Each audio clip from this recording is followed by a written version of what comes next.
Pohon sawo umumnya tumbuh di daerah iklim tropis. Tanaman ini dapat tumbuh dengan baik di dataran rendah maupun dataran tinggi hingga 1.200 meter di atas permukaan laut. Di Sukatali, buah ini panen setiap 3 bulan sekali. Buah yang dipanen memang usia buah yang belum matang pohon. Proses ini dilakukan karena untuk memenuhi kuota penjualan, juga agar buah tidak habis dimakan hewan maupun jatuh karena proses pematangan, sehingga saat dijual bentuknya dan rasa buahnya sempurna. Buah sawo memiliki banyak kandungan gizi, antara lain mineral, zat besi, vitamin B, dan vitamin C. Oleh sebab itu, khasiat sawo pun tidak sedikit. Buah ini baik untuk jantung dan juga pembuluh darah. Buah sawo juga diyakini dapat memperlancar proses pencernaan dan mengobati sakit diare. Tak hanya itu, buah sawo juga baik untuk ibu hamil. Hal ini karena kandungan vitamin B pada buah sawo dapat mengurangi dampak morning sickness atau rasa mual di pagi hari yang biasa diderita ibu hamil. Sawo yang sudah dicuci kemudian ditiriskan, lalu dimasukkan kembali ke dalam keranjang untuk diperap. Hal ini dilakukan agar sawo lebih cepat matang dan juga membuat tekstur buah menjadi lunak. Teh, ngicip satu ya. Hidup di daerah tropis seperti Indonesia membuat kita wajib bersyukur karena diberikan banyak hasil bumi yang sangat bermanfaat bagi tubuh.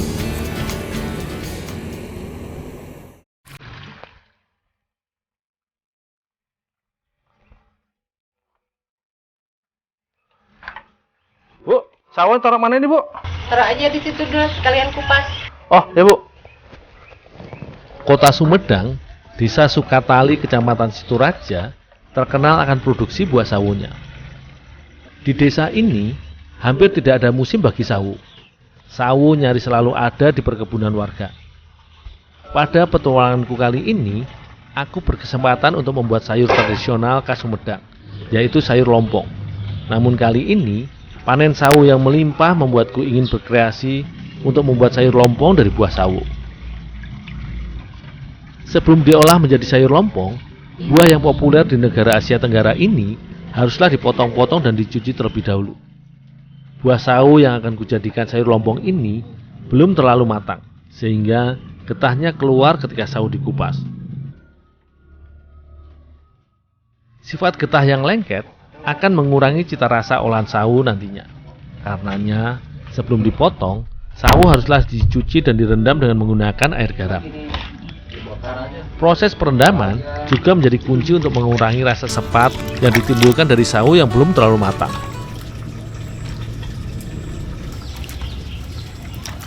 Setelah buah sawo bersih dari getah, barulah sawo dipotong-potong. Bagi sebagian masyarakat desa Sukatali, sawo merupakan sumber penghasilan utama. Bahkan, ada pula warga yang memanfaatkan sawo yang sudah terlalu matang untuk dijadikan manisan. Banyak ditemui kebun sawo di daerah ini. Sawo yang sudah masak atau matang dijajakan di pinggir jalan dan dibanderol dengan harga mulai 10 hingga Rp15.000 per kilogramnya.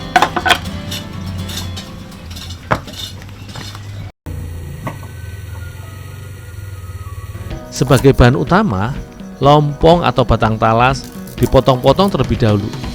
Batang umbi talas yang biasa dibuat olahan lompong haruslah berasal dari talas yang masih muda, agar mudah diolah dan tidak keras saat dikonsumsi. Batang talas ini mengandung banyak manfaat bagi tubuh manusia karena mengandung multivitamin, antara lain vitamin A, C, dan B1. Tak hanya itu, lompong juga mengandung banyak zat besi, fosfor, karbohidrat, kalsium, dan protein. Tak heran, dengan banyaknya kandungan manfaat ini, lompong dapat menurunkan kolesterol dan juga bisa dijadikan antiseptik.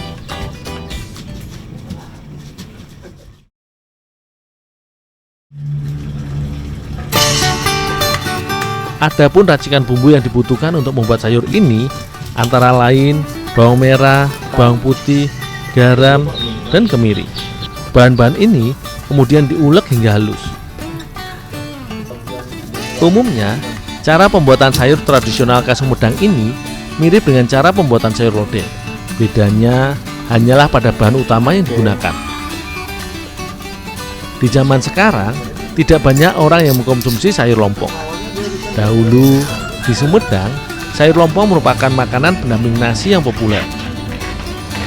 Bumbu yang sudah dibuat dimasak terlebih dahulu.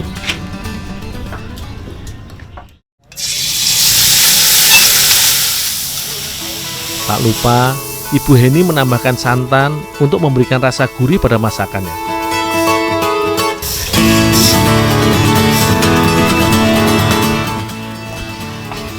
Bu, ini sawonya, Bu. Setelah bumbu mendidih, selanjutnya barulah potongan sawo dimasukkan beserta potongan lompong yang telah disiapkan. Karena karakter sawo agak keras, memerlukan waktu yang cukup lama untuk memasaknya. Selain agar teksturnya menjadi lunak, proses ini juga berguna untuk menghilangkan rasa kesat di lidah.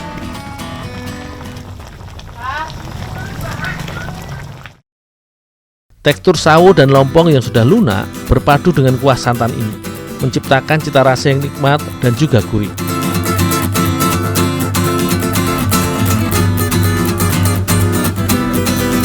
Olahan sayur lompong sawo ini dapat dijadikan alternatif makanan yang enak dan juga bergizi.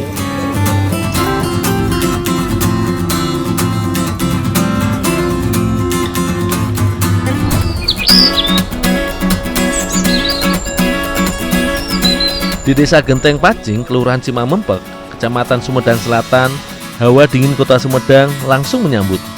Kota yang dikelilingi oleh pegunungan ini menjadi semakin cantik dengan pematang sawah yang terhampar luas. Di pematang sawah inilah terdapat banyak hasil bumi yang dapat dinikmati. Pada petualanganku kali ini, aku akan mengolah makanan dari ikan kecil yang biasanya dapat ditemukan di perairan di area persawahan. Impun adalah ikan kecil yang seringkali dijadikan sebagai tambahan lauk. Ikan kecil ini dapat ditemukan di sungai maupun di perairan di area persawahan seperti ini. Tidak sulit untuk mendapatkan ikan ini. Hanya berbekal ayakan, aku mendapatkan impun yang cukup untuk dijadikan olahan. Aku akan mengolah impun menjadi kue khas Sumedang, yaitu kue rangesing. Tidak banyak orang yang tahu soal kudapan khas Sumedang ini. Padahal kue ini tidaklah terlalu sulit untuk dibuat.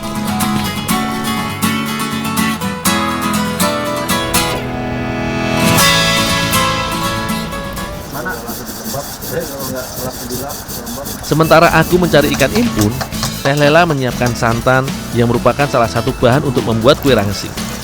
Rangesing adalah kudapan tradisional yang berbahan utama pisang dan juga tepung.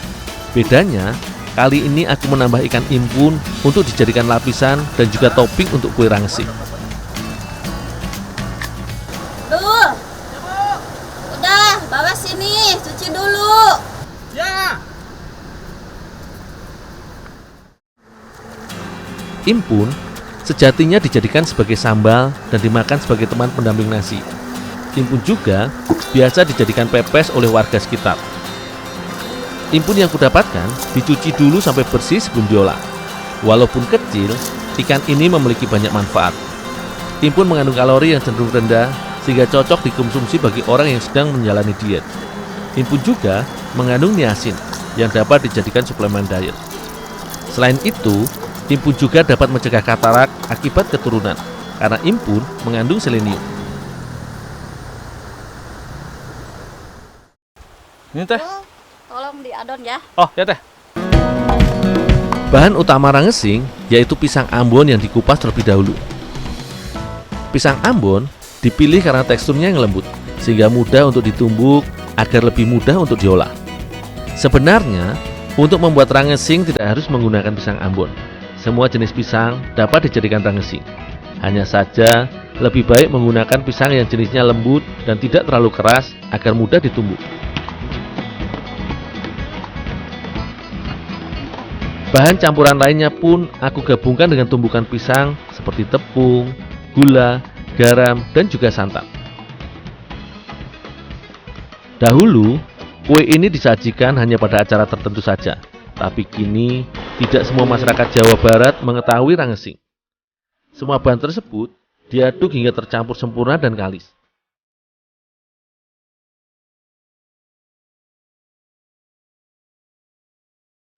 Tak lupa, aku menambahkan pewarna makanan agar rangesing yang kubuat lebih unik dan mengundang selera makan.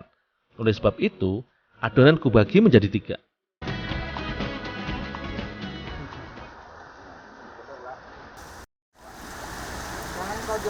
Ikan yang tadi kudapat dikukus terlebih dahulu oleh Teh Lela.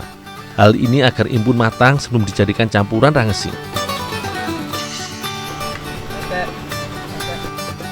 Sebelum memasukkan adonan ke dalam loyang, impun yang sudah matang dimasukkan terlebih dahulu ke dalam loyang agar impun terlihat sebagai topping ketika adonan matang nanti.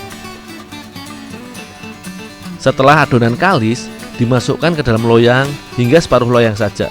Setelah itu, adonan dimasukkan ke dalam langseng untuk dikukus. Setelah dirasa matang, Teh Lela menambahkan ikan impun di atasnya sebagai lapisan. Kemudian, adonan dimasukkan lagi hingga memenuhi loyang. Selain agar impun terlihat sebagai lapisan rangesing, proses ini juga memudahkan pematangan adonan.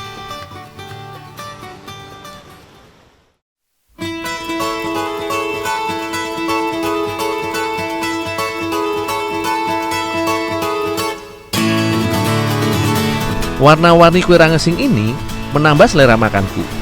Rasa ikan impun yang sedikit asin tidak mendominasi keseluruhan kue rangesing. Bau amis pun tidak terasa, karena wangi kue ini didominasi dengan aroma pisang yang manis.